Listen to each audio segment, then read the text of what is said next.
Hello and welcome. The stories you're about to hear are inspired by viral posts and true accounts from Japan. We begin in a place thousands visit every day, a normal karaoke booth in Shinjuku. It's where 4 friends went to sing, but only 3 were seen leaving on the security cameras. The 4th was found inside, but the room's log showed he had checked out an hour before he died. How is this possible? Stick with us to find out. And if you enjoy true-style horror, make sure you're subscribed. Story 1. The Self-Opening Door, Convenience Store. My name isn't important. I'm just another university student trying to survive Economics 201 and, more pressingly, my monthly rent. I'm the guy you see, but don't notice. Stacking cup noodles and wiping down the coffee machine at 3 in the morning, I am, for all intents and purposes, invisible. My purpose tonight was simple, the same as any other Tuesday. Survive the 10 p.m. to 6 a.m. graveyard shift. Just me, the fluorescent lights, and the hum of the freezers. My goal was to get through the next 45 minutes, clock out, hand the keys over to Yui, and ride my bicycle home. I had an exam in less than 12 hours that I hadn't studied for. My immediate world was a circle of anxiety, bounded by textbook percentages and the digital red numbers on the clock behind the counter. 23:15, almost midnight. The Family Mart on Route 4 isn't special. It's a box of sterile white light dropped between a closed-down laundromat and the aging walls of the municipal cemetery. It's the definition of a liminal space. People don't stay here. They pass through. They grab a hot Nickerman, a can of Boss coffee, or a cheap umbrella, and then vanish back into the night. Tonight, the store was dead. The last customer, a trucker buying 2 packs of Marlboros, had left an hour ago. Now, there was only silence, broken by the shh of the sliding coolers and the occasional, distant wail of a siren cutting through the cold night air. I was behind the counter, my chin propped on my hand, staring blankly at a chapter on macroeconomic theory. The words swam. I was cold. It was October, and the store's weak heater couldn't fight the draft. I blew into my hands, watching my breath cloud in the air, even indoors. Then, it happened. Ting-tong. I looked up, a mechanical reflex. My customer service smile, weak and tired, was already forming, but there was no one. The glass doors had slid open, inviting the cold night air into the store, and then slid shut again. I frowned. It happened sometimes. A moth, maybe, or a gust of wind carrying a plastic bag. I dismissed it, turning back to my book. Endogenous growth theory, I muttered, trying to force the information into my exhausted brain. Ting-tong. Again. The doors opened. The cold air rushed in. The doors closed. I stood up, annoyed. This wasn't a moth. I walked to the entrance, staring out at the empty street. Nothing. Just the sodium orange glow of the streetlights on the wet pavement. I looked up at the glass door sensor. It was a black, impassive eye. I waved my hand under it. It worked perfectly. I stepped outside. The air was sharp, biting. No wind, nothing. I shivered and went back inside. Rubbing my arms, I felt a prickle of unease. Not fear, just annoyance. It felt like someone was playing a prank. I decided to do a round, to straighten the aisles. It was a way to kill time, to move, to convince myself I wasn't alone in a bright box next to a field of tombstones. I was in aisle 3, fixing the potato chip bags, when I heard the sound from the magazine rack. It wasn't a thud, it was a slither. I peeked around the corner. A copy of Annan magazine was on the floor, but it hadn't just fallen. It was lying a good 2 feet away from the rack, as if it had been pulled horizontally off the shelf before dropping. Okay, I whispered to the empty store. Funny. I picked it up. The cover model smiled blankly at me. I shoved the magazine back into its slot, maybe a little more aggressively than necessary. My heart was beating faster now. The silence of the store felt heavier. The hum of the freezers seemed to have dropped an octave, becoming a low, resonant drone. I finished my rounds quickly, my sneakers squeaking on the linoleum. I just wanted to get back behind the counter, back to the relative safety of the cash register and the emergency panic button underneath. I was just turning the corner, past the instant meal section, when the third thing happened. Clack, rattle, rattle, rattle. Stop. I froze. On the shelf in front of me, a single plastic cup of ochazuke, the add hot water rice soup, had tipped over. It fell from the middle shelf, hit the floor with a hollow thud, and then it rolled. It rolled out of the aisle, defying the slight, imperceptible tilt of the floor. It rolled in a perfectly straight line, wobbling slightly. Across the white floor, it rolled 20 feet, and it stopped perfectly, gently, tapping against the toe of my left shoe. I couldn't breathe. I stared down at the cup. Salmon flake flavor. This wasn't the wind. This wasn't a prank. I didn't bend over to pick it up. I backed away, slowly, one step at a time, my eyes locked on the small, innocent-looking cup. It sat there, an accusation. I backed all the way to the counter and slumped onto my stool. My hands were shaking. I looked at the clock. 23:43. 17 minutes. 17 minutes until Yui arrived. I spent those 17 minutes staring at the ochazuke cup, which sat patiently in the middle of the store. I didn't read my textbook. I just listened to the sound of my own heart. Ting-tong. I nearly screamed. But this time, a person walked in. It was Yui, bundled in a scarf, her nose red from the cold. "Man, it's freezing," she announced, pulling off her gloves. "Anything happened tonight?" I just shook my head, my throat too tight to speak. I grabbed my bag from under the counter, fumbled with the clock-out procedure, and practically ran for the door. "Hey!" she called after me. "You forgot to clean up, whatever that is." I didn't look back. I pushed my bike out of the rack and pedaled, hard. My ride home takes me down Route 4, the part that cuts right through the cemetery. It was a shortcut the city had made decades ago, shaving off a corner of the graveyard to widen the road. It always felt disrespectful, but tonight it felt monstrous. As I approached the intersection, I saw them, flashing lights, red and blue. My stomach clenched. A police car and an ambulance were parked at the edge of the road, right where the newer asphalt met the old cemetery wall. The police strobes were sweeping across the rows of stone monuments, illuminating them in frantic, repeating flashes of red and blue. It looked like a nightmare. I slowed, my bike rattling. A police officer was holding a flashlight, pointing it at the ground. There was something there, covered by a tarp. I got off my bike, my legs feeling like water. What happened?" I asked the officer, my voice barely a whisper. He looked up, his face grim in the flashing light. "Hit and run, about an hour ago. Seems an elderly woman was trying to cross the road, right here." He gestured. Maybe she was confused, thought this was still the old path. Driver never even stopped. "An hour ago, 23:15. Did you know her?" I asked, though I already knew the answer. He checked his notepad. "Local resident, and Chio Suzuki, 82 years old. Mrs. Suzuki, the sweet old lady who always came in just before midnight, the one who always bought a copy of Anan magazine and a single cup of salmon flake ochazuke." I stared at the spot on the road, then at the tombstones, then back toward the bright, white rectangle of the convenience store, visible down the street. She had been on her way, the ting-tong of the door, the slither of her favorite magazine, the roll of her midnight snack.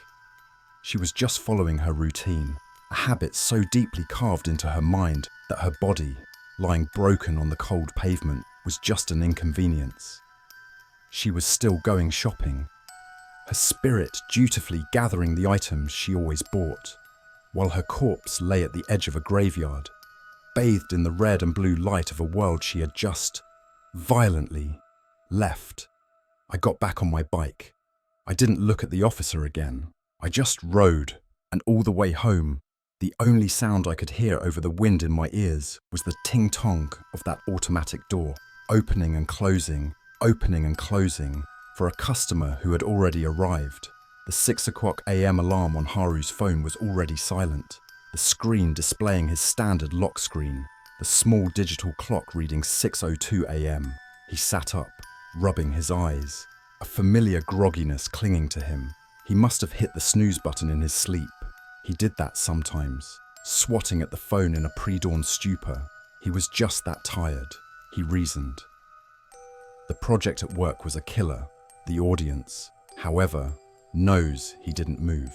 He was stock still until the moment he woke, and the alarm's silence was a decision made by someone or something else. The loop has already been initiated on his behalf.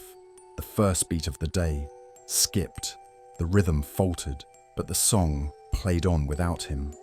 He stumbled into the kitchen, reaching for the coffee machine, but his hand stopped mid-air.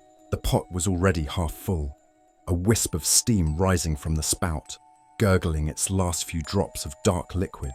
He paused, confused.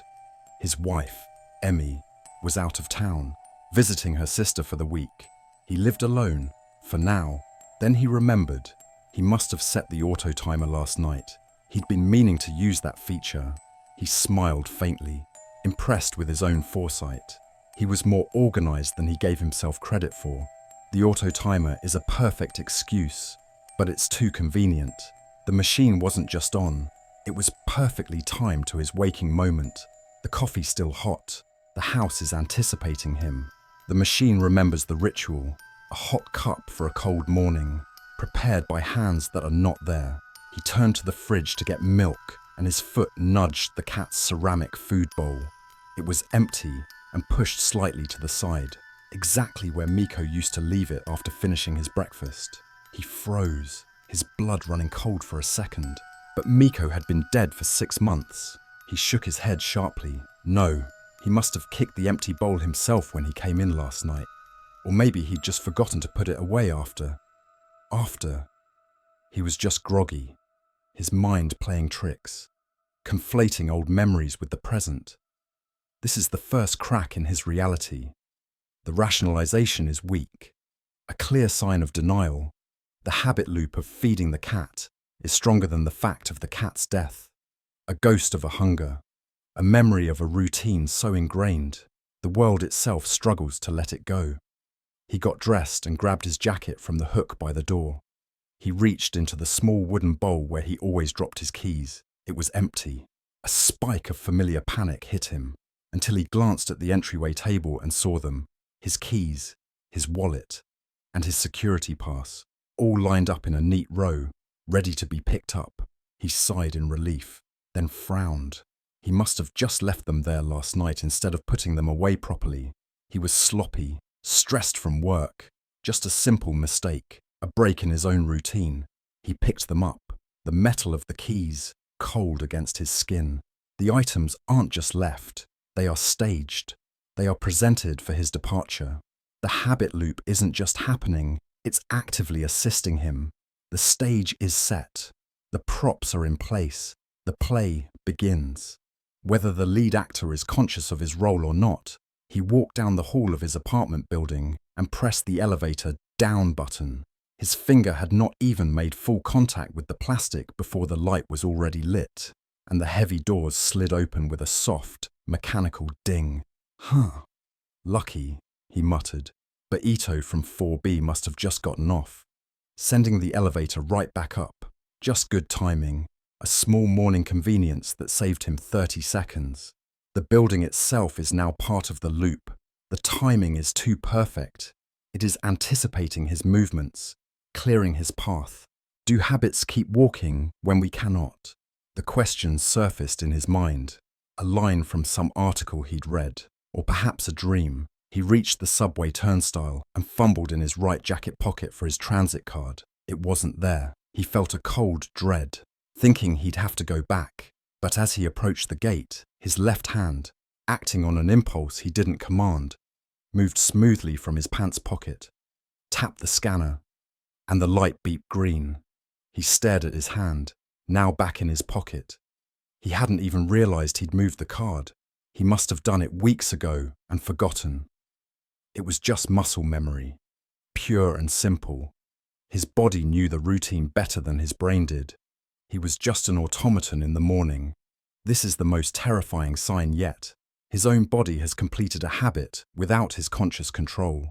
The loop is no longer just external, it's inside him.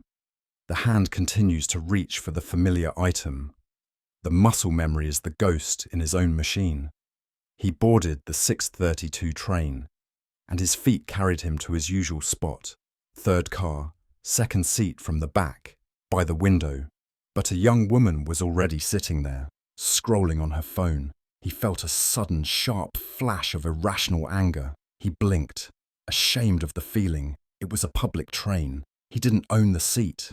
It was fine. The aisle seat next to her was empty. He sat down, feeling strangely disoriented, the entire balance of his morning thrown off by this simple, mundane change. The loop has been forcibly broken, but the desire for the loop is causing him emotional distress. The change feels like the true violation, not the subtle hauntings he's been ignoring. We are creatures of ritual. A break in the pattern feels like a break in the world itself. He got off at his stop and went to the small cafe on the corner for his second coffee. As he approached the counter, the barista, a new girl he didn't recognize, simply turned, grabbed a medium cup, filled it with a dark roast, and slid it toward him. "$4.50, she said, her eyes already on the next customer. He stood there, money in hand. He hadn't said a word. "How did you—" he started. She just shrugged. He must just look like a medium dark roast, black kind of guy. Or maybe his usual barista. Nao had trained her, told her about the regulars. Yes, that had to be it. Just efficient customer service. The loop is now social. Strangers are participating in his routine, treating him as a predictable, silent cog in the morning machine. He is becoming invisible. The world is a machine built of our expectations. What happens when the machine runs itself, and we are just the fuel? He arrived at his office building. He pulled his security pass from his pocket, but as he moved to swipe it, the automatic glass doors slid open with a pneumatic hiss. The small card reader on the wall remained blank. He stopped. Maybe security had already unlocked them for the day. It was 7:25 a.m. after all. The building was officially opening. He'd just missed the cutoff. He put his pass away and walked through. This is the literal manifestation of the theme. The door still opens, even if no one passes through. The building no longer needs his permission to admit him. The door opens. The lock yields. The system anticipates its ghost. He sat at his desk, and his computer monitor, which he always shut down, was glowing faintly. His email program was already open. A new, urgent message from his boss was highlighted. As he stared, the mouse cursor, which was resting in the center of the screen, suddenly glided, smoothly, not jaggedly, to hover over the reply button. He snatched his hand back from the mouse. Even though he hadn't been touching it, the IT department, they must have pushed an update overnight and rebooted the machine. That happens. And the mouse. It was just a glitch, a faulty optical sensor. This is the final, undeniable sign. His digital life is part of the loop. The cursor's deliberate movement is not a glitch. It is an action. He hadn't touched it. He knew he hadn't. The loop was no longer a convenience. It was a cage, and the bars were closing. As he watched, his breath caught in his throat. The cursor clicked down, depressing the reply button. A new email draft opened. His fingers, feeling cold and numb, lifted from his lap and moved, almost magnetically, toward the keyboard. There was no rationalization left. There was no one to blame, no convenient excuse. He is no longer in control. The audience sees him become the phantom, a passenger in his own body, forced to complete the day's tasks. The loop must be completed. The hand continues to reach. The habit keeps walking, And he, the man who owned the habit, was now just along for the ride. Story 2. The cinema, the seat next to you. He loved the cathedral-like emptiness of the multiplex after 11 p.m., the smell of stale popcorn and disinfectant, the vast, empty screens waiting to be filled. He was a creature of habit, and his ritual was invariable: the 11:30 p.m. show. Screen 12, seat F11, always F11. It was the perfect distance, the perfect angle, the audio sweet spot. On this particular Tuesday, the theatre was a morgue. The ticket taker hadn't even looked up. Haru walked into the cavernous dark of screen 12 and saw he was, as he'd hoped, completely alone. The digital hum of the HVAC system provided the only room tone. He settled into F11, kicked his feet up on the seat in front, and waited for the trailers. 5 minutes later, the door at the bottom right hissed open, silhouetting a figure against the dim hallway light. A man, middle-aged, nondescript. Haru sighed quietly, pulling his feet down. So much for a private screening. The man walked up the steps, his shoes making a soft, sticky sound on the carpet. He walked past row C, past D, past E. He stopped in row F. Haru watched him from the corner of his eye, annoyed. The man was walking towards him. There were 300 empty seats. The man slid into the seat, F12. Right next to him, Haru froze. He could smell the man, a faint wrong scent of damp wool and ammonia. He could hear him, too, a thin, dragging breath, just slightly out of sync with the booming trailer music. Haru's skin crawled. This wasn't just awkward, it was aggressive. A violation of the sacred, unspoken code of the empty theatre. "Excuse me," Haru said, his voice too loud in the dark. The man didn't turn. He just stared at the screen. Haru grabbed his soda and jacket. "Forget this." He pushed past the man's knees, which felt strangely cold and rigid, and moved. He climbed the steps to row J, nearly 10 rows back, and dumped himself into a new seat. J11. He was breathing hard, half annoyed, half unnerved, a full-blown creep. He tried to focus on the movie, but the back of his neck prickled. He felt the intense, tactile pressure of an imaginary blade laid flat against his skin. He couldn't shake the feeling of being watched, slowly, heart hammering. Haru turned his head. The man was sitting in seat K11, directly behind him. It was impossible. Haru hadn't heard him move. He hadn't seen him cross the center aisle. There was no way. Haru's breath hitched. The man wasn't watching the movie anymore. He was staring straight at Haru, his head cocked at a slight angle. That was it. Haru was done.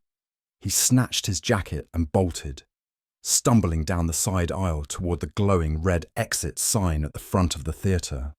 He didn't look back. He just ran, his sneakers slipping on the carpeted ramp. He reached the bottom, his hand outstretched for the crash bar on the door. A figure stepped from the deep shadow of the doorway, blocking his path. It was the man. He was standing there, his body unnaturally still. The dim emergency light caught the shine on his face. He was smiling, a wide, wet smile that pulled his lips back from greying teeth. As Haru stared, horrified, the man's left eyelid began to twitch, a rapid, bird-like motion. He didn't speak. He just smiled and twitched. Haru screamed, a short, choked sound. He recoiled, tripping backward over his own feet, and fell hard onto the sticky floor. He crab-walked backward, then scrambled to his feet and fled, running up the main aisle this time. He burst through the double doors at the back, collapsing into the painfully bright, garishly carpeted lobby. The teenage usher looked up from his phone, annoyed. "Everything okay, sir?" Haru just panted. "Water.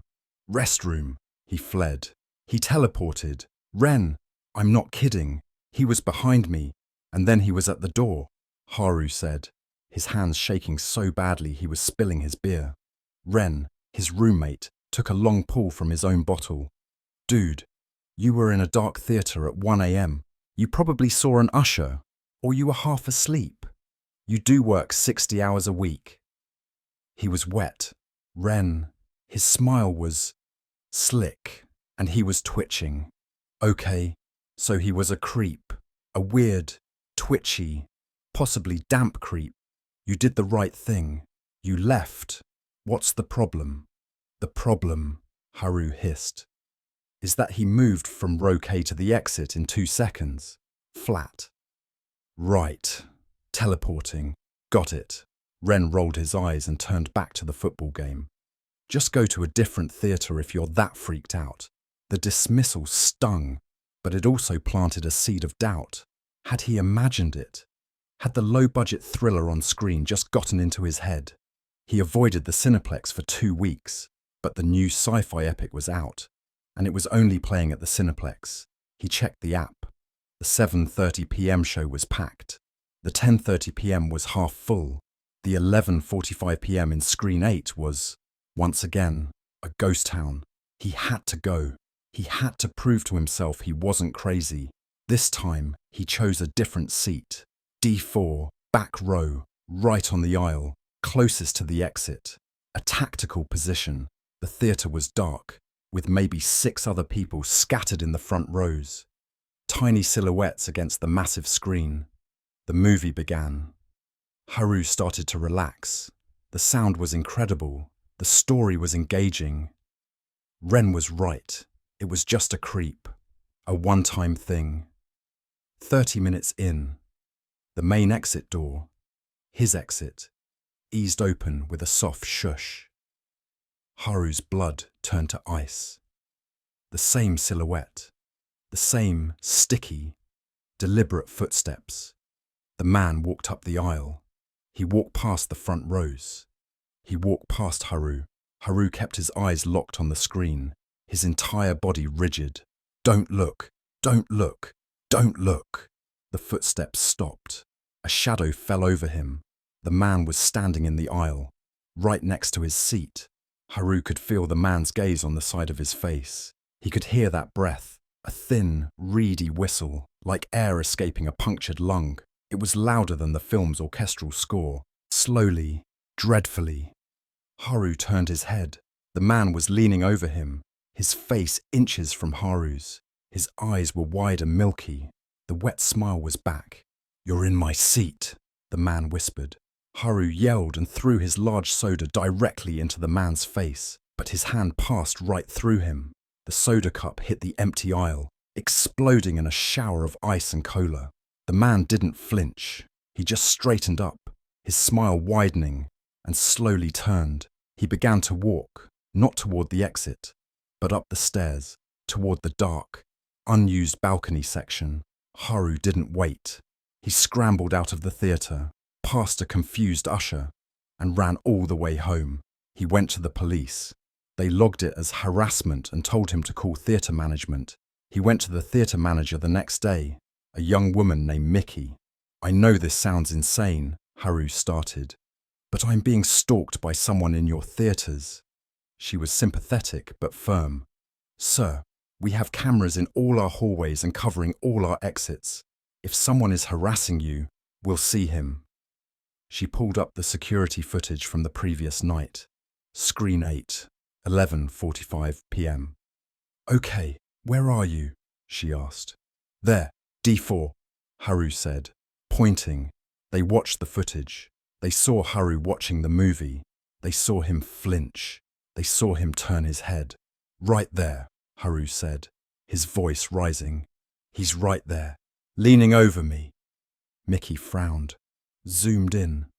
"Sir, there's no one there. The aisle is empty." "What? No, he's..." The footage continued. It showed Haru, clear as day, yelling at nothing and throwing his drink into the empty aisle. It then showed him sprinting from the theatre. Haru's mouth was dry. "Checked 2 weeks ago, Tuesday, screen 12, around 11:40 p.m. Mickey was patient. She pulled the logs. The entrance to screen 12. "There I am," Haru said, pointing at the screen. "Okay. And here you are coming out, running, 5 minutes later." Did anyone else go in? No, sir. The logs show you were the only ticket scanned for that screening after 11:30. But he was in there. He sat next to me. F12. Sir, Mickey said gently, her eyes full of pity. According to the system, seat F12 wasn't even sold that night. No one was in that theatre but you. The world tilted. The room tone in Haru's head became a deafening roar. It wasn't a creep. It wasn't a stalker. It was a ghost. Or worse, it was him. He was losing his mind. He had to go back. One last time. He had to know. He bought a ticket for that night. Screen 12, 11:30 p.m. Seat F11. He walked into the theatre, and the darkness felt thicker this time, heavier. He sat down. F11. The theatre was absolutely, definitively empty. The screen was black. The room was silent. A sticky, damp sound from the seat right next to him. F12. He didn't have to look. He could feel the cold radiating from the man. He could smell the ammonia and damp wool. You missed the previews, the man whispered. His voice was a wet combination of a sigh and a rattle. Haru shot out of his seat and scrambled over the row in front of him, landing in E11. He spun around, panting. F12 was empty. The entire row was empty. He laughed, a short, hysterical bark. He was crazy. It was over. Then he felt the cold on the back of his neck, the imaginary blade. He looked over his shoulder. The man was in E12, right next to him. Again. It's rude, the man hissed, his jaw twitching. To change seats after the feature has begun. Haru screamed. He ran. He didn't care about aisles. He just climbed over the seats, heading for the exit at the front. He half fell, half tumbled down the main staircase. His only thought to reach the door, to reach the light. He saw the glowing red sign. He was 10 feet away. 5. The man was already there. He was standing directly in front of the door, his form blocking the light from the hallway. He was bathed in red shadow. Leaving so soon? He asked, his voice seeming to come from all around the room. His smile was no longer human. It stretched from ear to ear, a wet, gaping wound.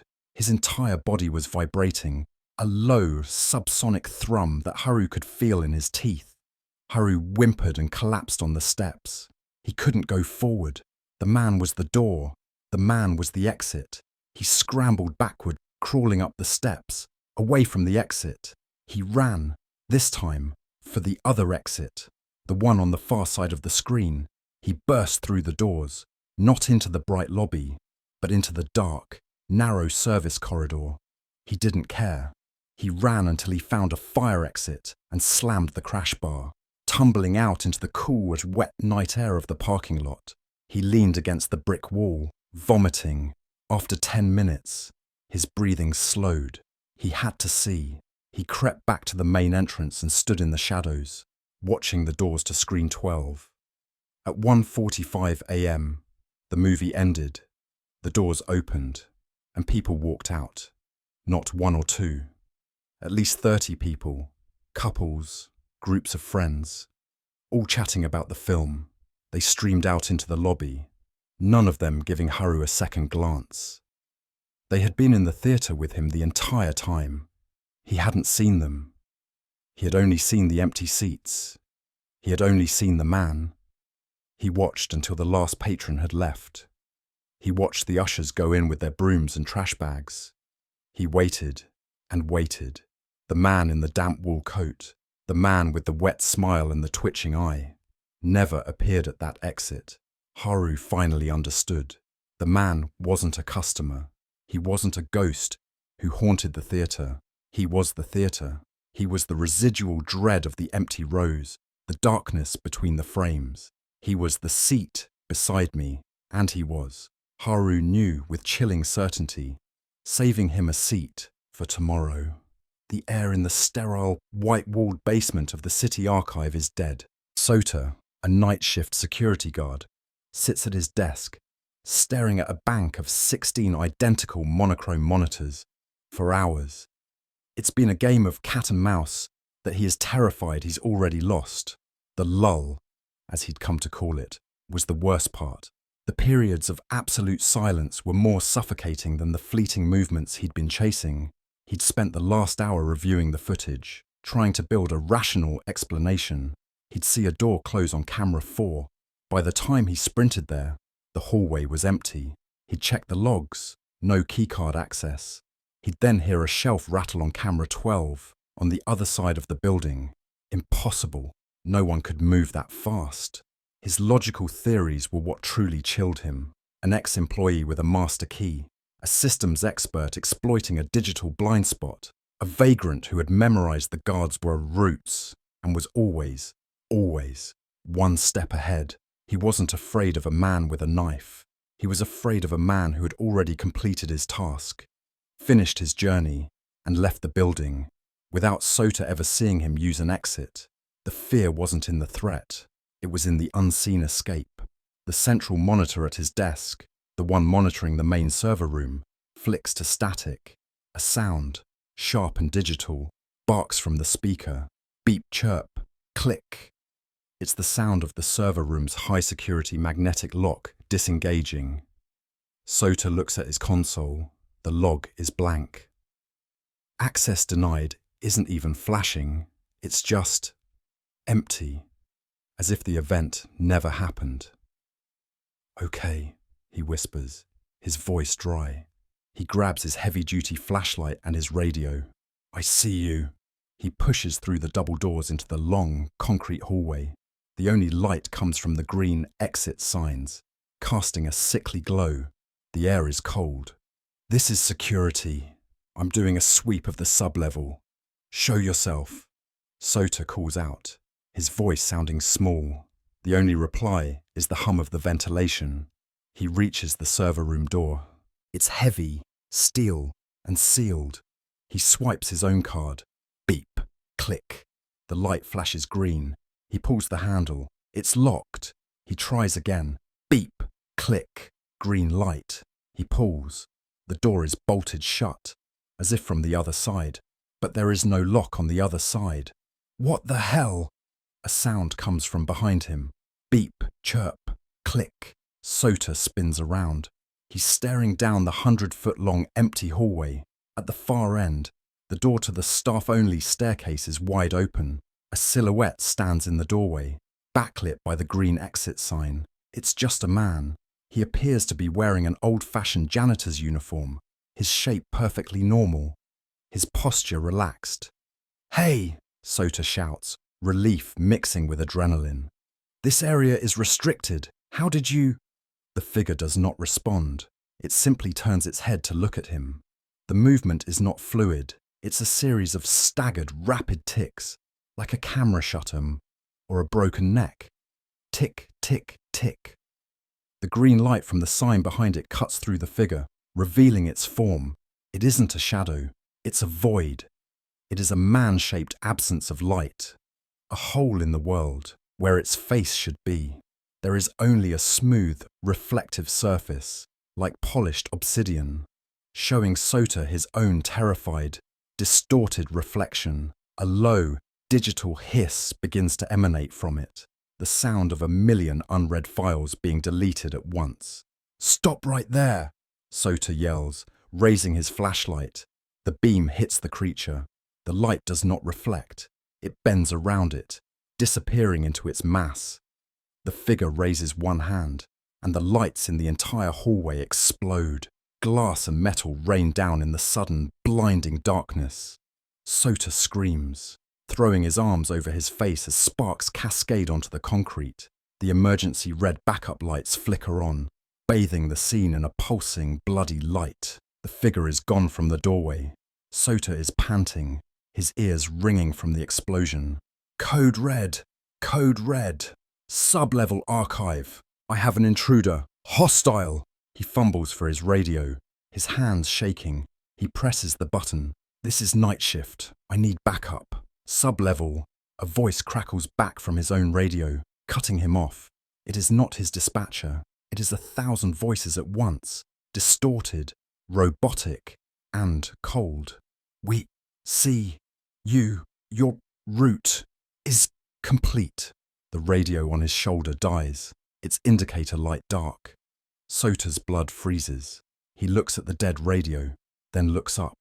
The creature is there. It's 10 feet in front of him. It didn't run down the hall. It didn't use a door. It just exited the darkness and arrived. It is the unseen exit. It glides toward him, its movement perfectly smooth. The digital hiss is deafening now. Sota turns and sprints back to the security office, slamming his shoulder into the door and fumbling for the manual deadbolt. He slides the bolt home. He is safe. He leans against the door, gasping for air. He looks at the monitors. 16 screens of pure, black static. He watches, paralyzed, as a single, perfectly formed message appears on every screen, typed out in a simple, green font. Turn around. Sota holds his breath. He slowly turns. The entity is standing in the middle of the room with him. It passed through the locked door. It passed through the deadbolt. It stands perfectly still. The obsidian face reflects the 16 static-filled screens. It tilts its head, that same tick-tick-tick sound grinding in the silence. It opens its mouth, a part of its face that doesn't exist, a tear in its own emptiness, and the sound of a 1980s-era dot matrix printer screams out deafeningly loud. Scree, chunk, chunk, chunk, scree. The lights in the office flicker, casting strobing shadows. The creature lunge. It moves faster than sight. Sota throws up his hands, but the creature doesn't hit him. It passes through him. It feels like plunging his entire body into a freezer filled with television static. An electric, agonizing cold sears his nerves. He collapses, convulsing, his body short-circuiting. He looks up from the floor. The creature is standing over him. It slowly raises one long, intangible arm. The last thing Sota sees is his own distorted, screaming face reflected in the void as it reaches down. The day shift found Sota's radio and flashlight on the desk.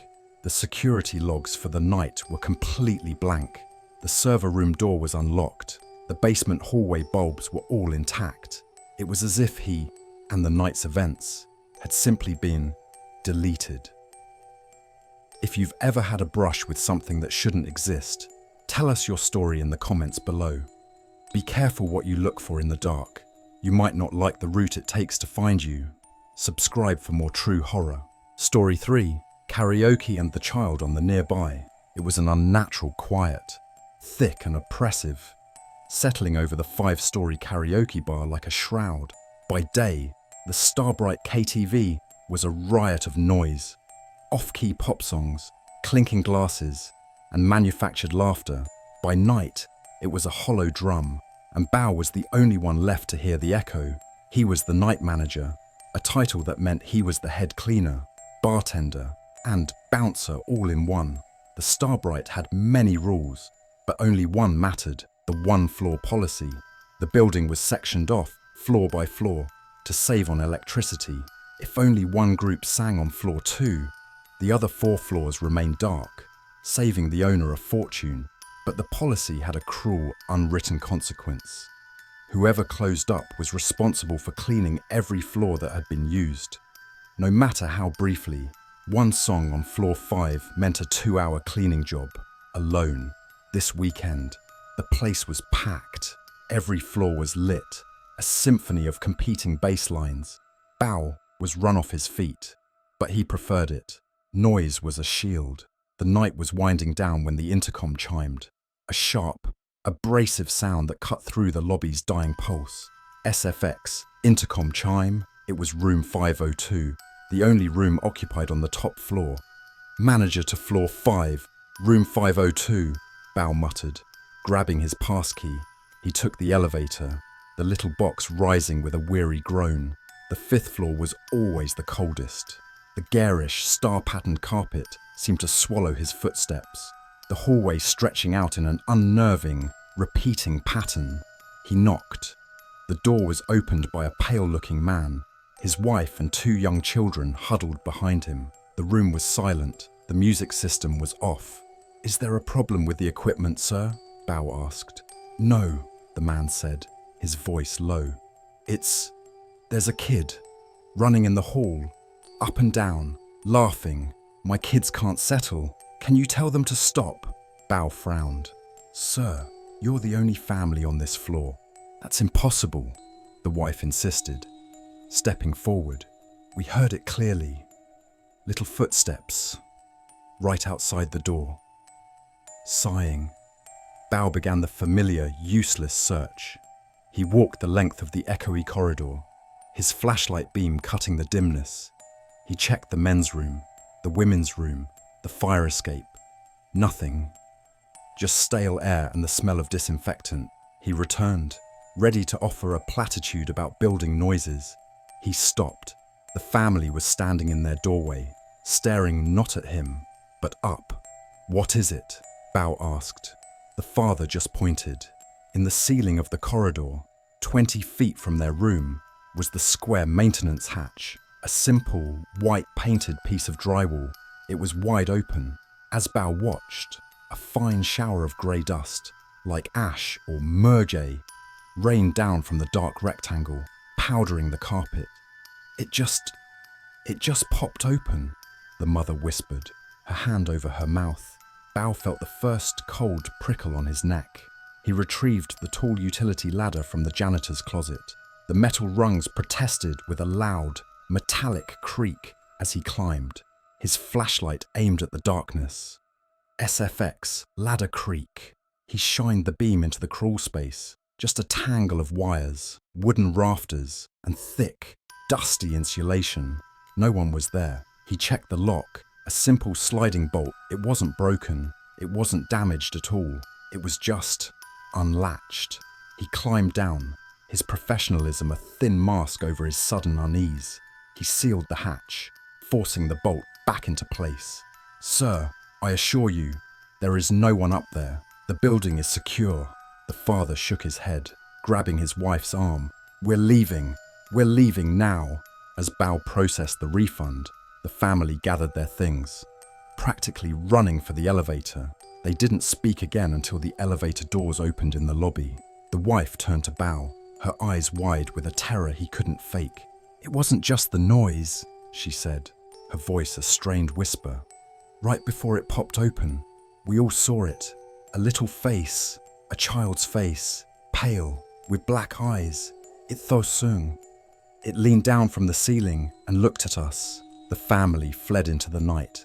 Bao was left alone in the lobby, the wife's words hanging in the air. He looked at the clock, 2:47 a.m. The last of the drinkers from floor 2 stumbled out. His co-worker, Sun, clocked out, giving Bao a sympathetic look. "Just you and floor 5, huh? Good luck." And then he was alone. The building's main lights clicked off, plunging the KTV into a skeleton crew dimness. The silence Bao hated flooded in, absolute and heavy, and he had to go back. The one-floor policy was the rule. One used room meant one person cleans the entire floor. He loaded his cart with cleaning supplies and pushed it into the elevator. The ride up to the 5th floor felt impossibly slow. The ding of its arrival sounded like a final warning. The doors slid open. The 5th floor corridor was exactly as he'd left it, only infinitely more menacing. The silence was heavier here. It felt watchful. He started with room 502, working on autopilot. He wiped down the sticky tables, collected the empty bottles, and disinfected the microphones. His hands were shaking. He kept his back to the door, forcing himself to focus. It was just a story. The family was tired. They imagined it. But he couldn't shake the image of the dust falling from the open hatch. He finished the room and pushed his cart into the hall. He had to mop the corridor floor.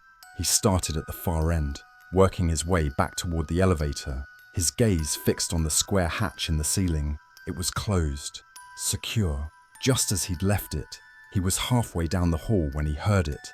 A soft thump. He froze, mop handle clenched in his fist. It came from above, From the attic, it was probably a rat, just a rat. Thump, thump, thump. It wasn't a rat. It was the distinct rhythmic sound of small, bare feet running on the wooden boards right above his head. The sound raced from one end of the hall to the other, a frantic, playful pattern. Bao was paralyzed. His blood turned to ice water. The running stopped. Directly over the maintenance hatch, a small shower of dust sifted down from the hatch's edges. SFX, attic dust fall. Bao didn't breathe. He didn't move. He just stared at the white square with a long, slow creak that echoed in the dead silent hall. The hatch began to open, an inch, then two. A black, rectangular shadow gaped in the white ceiling. He should have run. He should have yelled, but he couldn't move.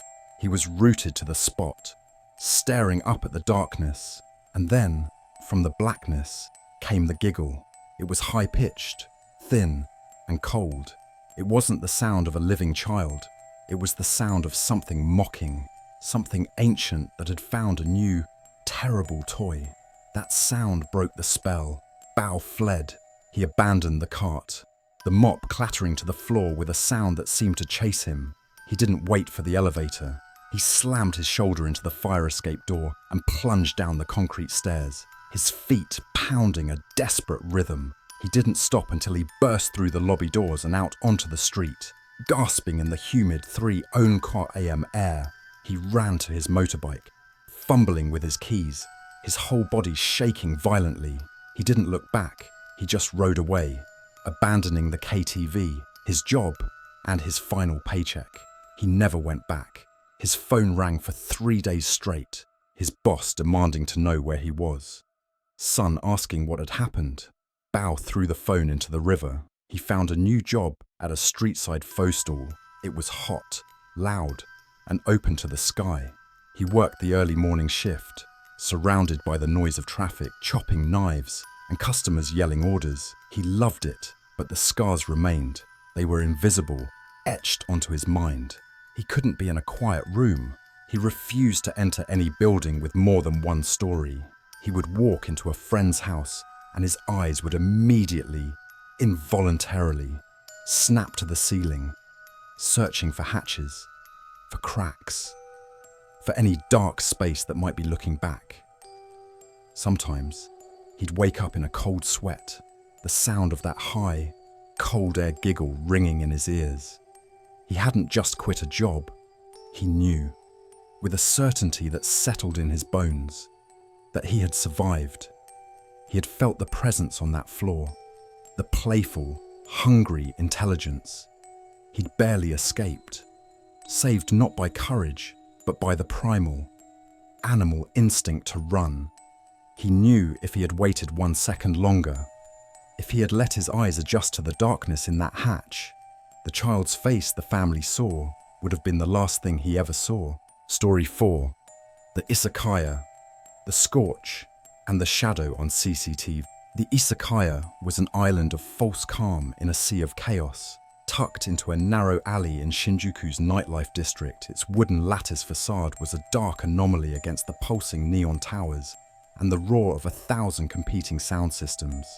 Outside, the city was a frenzy of taxis, toots, and drunken laughter. Inside, it was supposed to be a refuge, warm wood, the smell of grilled skewers, and the gentle clink of sake cups. But the refuge was compromised. Riku, new to the evening shift, had learned this in his first 3 days. The place was wrong. It wasn't one big, obvious thing. It was a dozen small things, a constant, low-grade abrasion on the senses. It began with the music. The owner insisted on a BGM of quiet, ambient jazz, just loud enough to cover private conversations. But beneath the brushed drums and soft piano, another layer of sound existed. It was a faint, throbbing hum in the sub-bass, a frequency you felt in your fillings before you heard with your ears, sometimes woven into the static between tracks. Riku would hear what sounded like half-words, a faint, breathy moan that was cut off too quickly to be understood. Then came the smell. It would arrive without warning, a phantom wave that cut straight through the rich aromas of grilling chicken and soy sauce. It was the smell of scorching, a sharp, acidic tang of burnt plastic, ozone, and something else, something horribly organic, like hair held too long over a flame. The first time, Riku had panicked, assuming an electrical fire. The manager, Oda, had just waved him off, not even looking up from the register. "It passes," he'd said. The smell always brought a sharp, stinging sensation, and the staff would find themselves blinking away sudden, inexplicable tears. And then there was Table 4.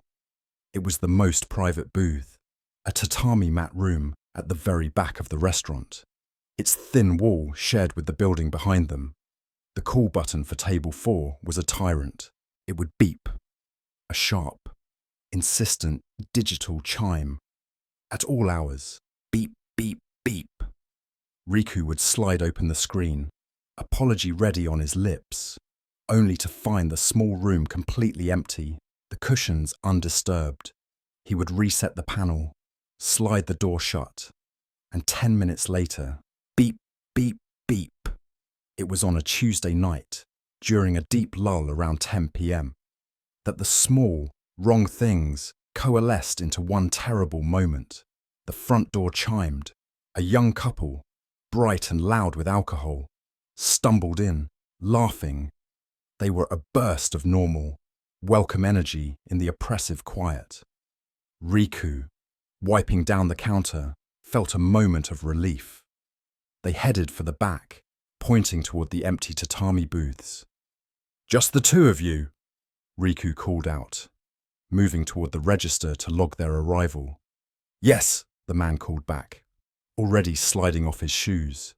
Riku watched them, and then he froze. The cashier's station was positioned perfectly to see the entire entrance. As the couple passed under the main entryway light, Riku saw a third person enter with them. It was a woman, or at least the shape of one, dressed in what looked like a ragged black coat. She was following the couple.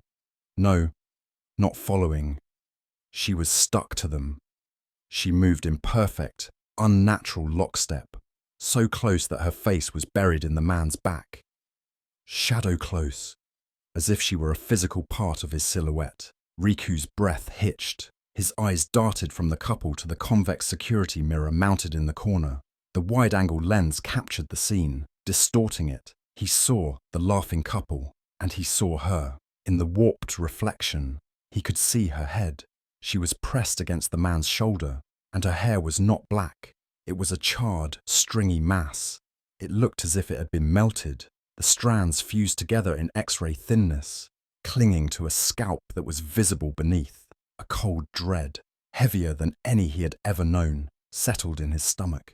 His gaze dropped from the mirror to the small, grainy CCTV monitor behind the counter. The monitor displayed the feed from the entrance camera, running on a standard half-second delay. On the screen, he watched the couple walk through the door. They were alone. For a split second, they were just two people. Then, half a second after they had passed the threshold, the third figure snapped into existence behind them. It wasn't a smooth entrance. It was a digital artifact, an instantaneous print of a shadow that simply appeared, already attached, already clinging to their backs with a desperate, parasitic grip. The delay in the feed had separated the entity from its hosts, revealing the lag between the physical world and the spectral one. The couple, oblivious, slid the door to table 4 shut. Riku didn't move for a full minute. The sound of the BGM returned to his ears, and this time, the moaning underneath was no longer ambiguous. It was the sound of pain. The acrid smell of burning plastic flooded the room, so strong his eyes poured tears. And from the back of the restaurant, the call button for table 4 began to chime. Beep, beep, beep. They closed at 2 a.m. The couple had left hours ago, complaining about a strange smell and a flickering light in their booth. Riku had cleaned the tables in a numb daze, his mind replaying the CCTV footage over and over. The digital print of the shadow, lagging just behind reality, As he was clocking out, the manager, Oda, lit a cigarette, his face impassive in the gloom of the closed shop. "You saw her, didn't you?" Oda's voice was flat. It wasn't a question. Riku just nodded, his throat too tight to speak.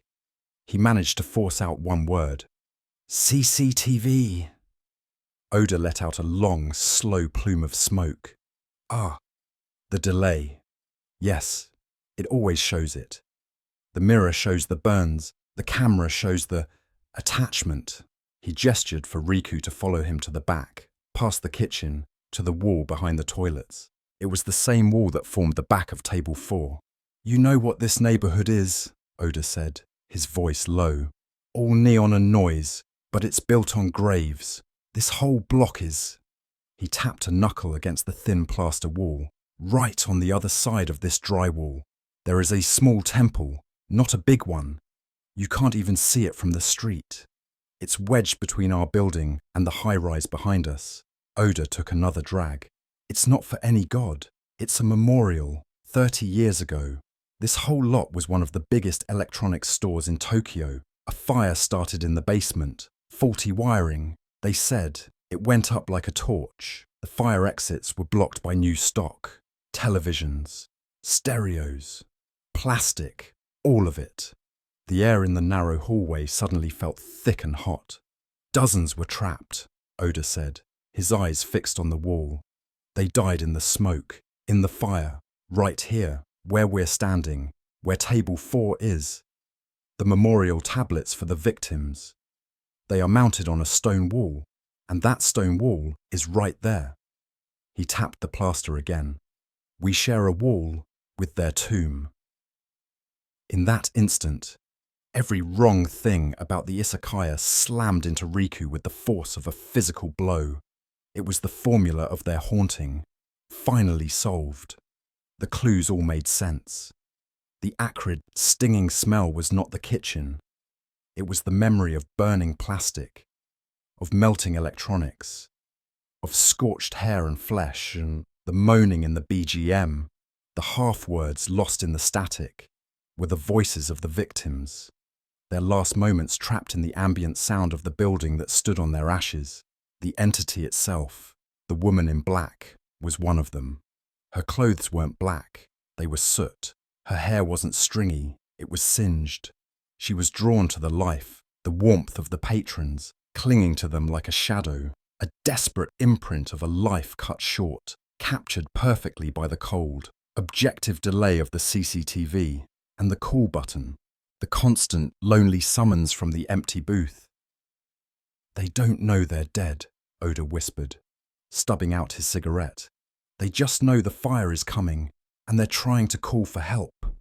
As if on cue, the silence of the empty, dark restaurant was broken by a familiar, insistent sound.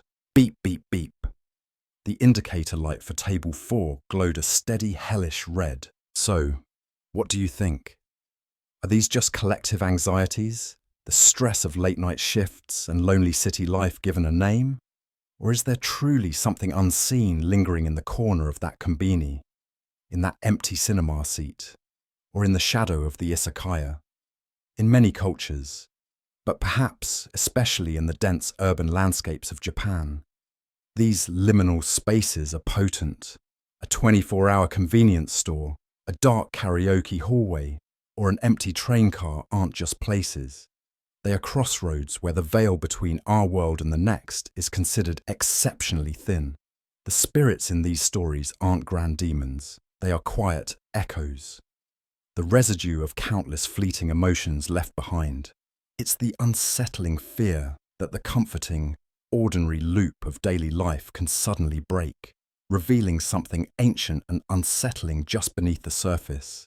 Have you ever experienced a moment where your own routine felt wrong? Share your own late-night encounter in the comments below. I'll be reading. To make sure you don't miss our next descent into the shadows, be sure to subscribe and turn on notifications. You won't want to miss the stories we unearth next.